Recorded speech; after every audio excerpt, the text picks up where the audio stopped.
some of these texts, it will be very helpful for you to understand or to have some understanding of Pali language in basic level. So as we all aware of that two texts, especially like the new Pali course composed by Venerable Buddhadatta, Professor Buddhadatta, we call Polwatte Buddhadatta. And I saw that his name is appearing AP Buddhadatta. AP means Aggamaha Pandita. So the Venerable Buddhadatta was the one who received Aggamaha Pandita title from Myanmar for the first time in the history. So that is the reason these two initials are appearing. So in New Pali course, there are 3 volumes, volume 1, 2, and 3. So it is starting from very basic level, but continue when you study like the volume 3, that you could have such knowledge, vast knowledge about Pali language. And another is like Pali made easy, Pali made easy. And also some other texts like a Pali primer from Professor Lily De Silva and introduction to Pali from A.K. Warder. So this text, Introduction to Pali, it is under Pali Text Society. If you go through this text, it is quite helpful because all the almost the examples in this Introduction to Pali by A.K. Warder are related to Tripitaka. So all the examples or all the exercises, he has selected a quotation from Tripitaka. So this Introduction to Pali. So if you can find this book or study from this book, of course it is very helpful. At the same time, you can learn some quotations from Tripitaka. As I said that he has taken examples or even the exercises, those are relevant with Tripitaka or from the Pali sources, so especially from the Sutta Nikaya. So that's those examples or the exercises are very helpful to improve your Pali language, and also like an elementary Pali course and elementary Pali grammar of a second Pali course. So these are some relevant texts where you can easily find. Actually, some are available as PDF versions, so you can download from internet. And also like when you concern with Pali, actually you should have some dictionaries. I mean like some to when you do the translation, at least like you have to keep some dictionaries. So I just well-known dictionaries are here, like English Pali Dictionary, the same author who composed New Pali course. And also like a Pali English Dictionary, this is from the Pali Text Society or the PTS. This one actually available as a PDF version. So if any venerable or any students would like to have or if cannot find out, just let me know that I can help. I can share this dictionary in PDF version. And also not only the English part, so the concise Pali English Dictionary, I forgot that. There is one is called the concise Pali English Dictionary from the same author, A.P. Buddhadatta. And also this one like Pali English Glossary of Buddhist technical terms. And the latest one, this is called Dictionary of Pali by Margaret Cohn.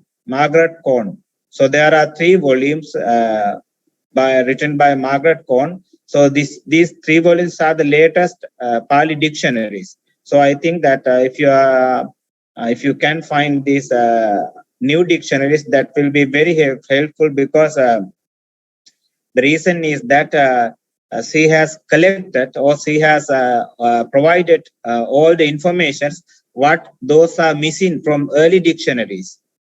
So I think when you use the dictionaries, it is better to concern with what is the latest one, because the latest one, when they compose, they have gone through all early dictionaries and provide what is the latest terms and terminologies. So before going to start this, if any students would like to ask something like where you want to start, or otherwise I can go, I can continue. So this afternoon, right, in Pali, any venerable, can you tell me that what is the term if you want to wish anyone good afternoon as the beginning. Good afternoon, good morning, good evening, good night. So those are terms in Pāli. So this afternoon, I just said, oh, good afternoon. But if I say in Pāli, it is called Sumajjahnang. Sumajjahnang. So Majja means mid, Ahna means the day. So midday, so when we translate into English, it is a good afternoon, but I use the prefix su majjahnang. Majjahnang means a good afternoon, and good morning.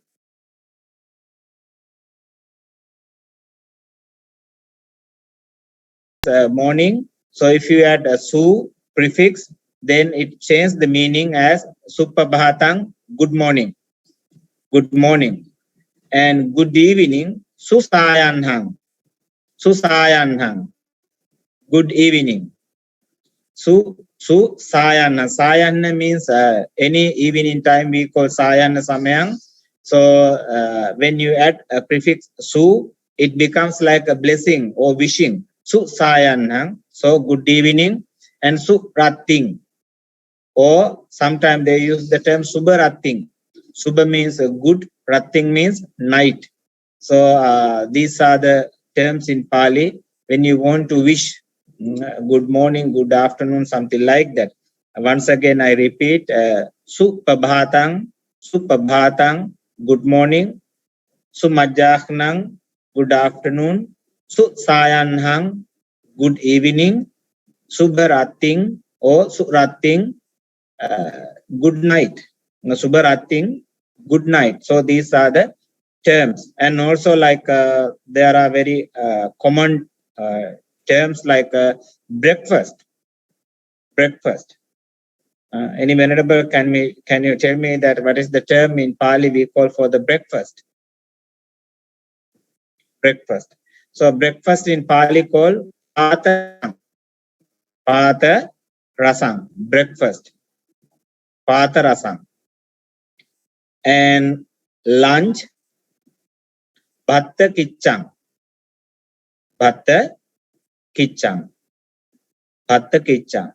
And also it is applicable for the dinner, Bhatta Kichang. So Pāta Rasang and Bhatta Kichang, if you know these two terms, those are relevant with breakfast, lunch and dinner. So Pāta Rasang especially for the breakfast, Pāta Rasang.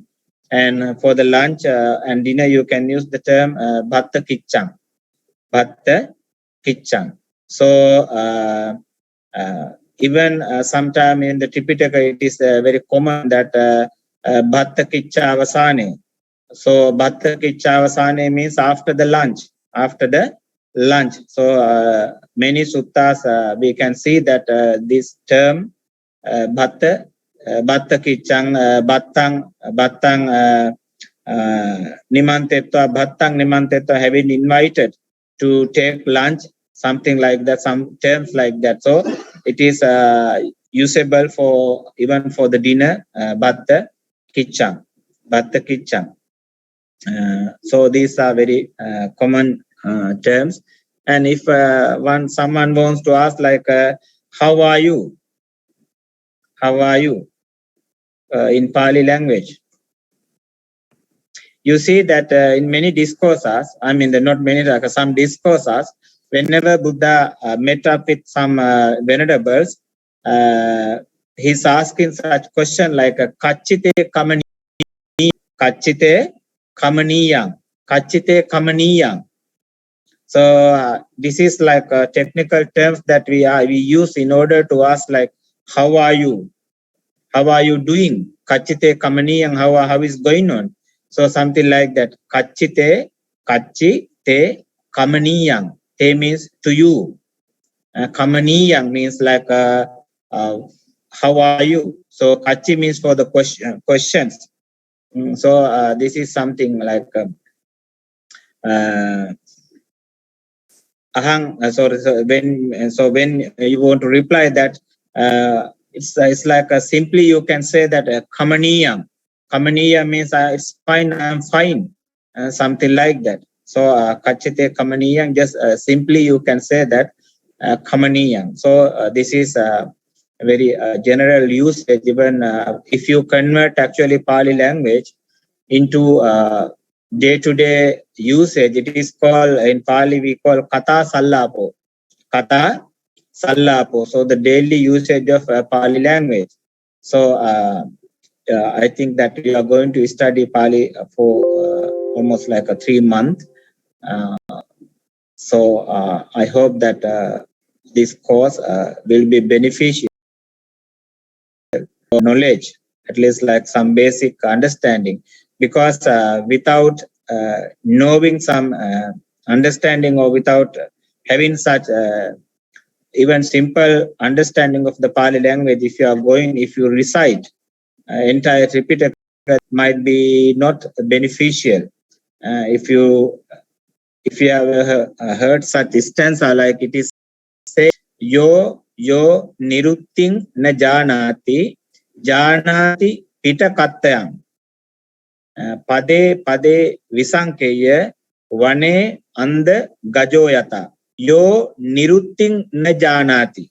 Nirutting means in it has two different meaning. Nirutti means grammar. Nirutti means grammar. And also another sense, Nirutti can be said that usage. So yo nirutting na janati. If anyone does not know the grammar or the usage of language, but he knows, he can recite Janati Pitakatya, he knows entire Sutta Vinaya Abhidhamma.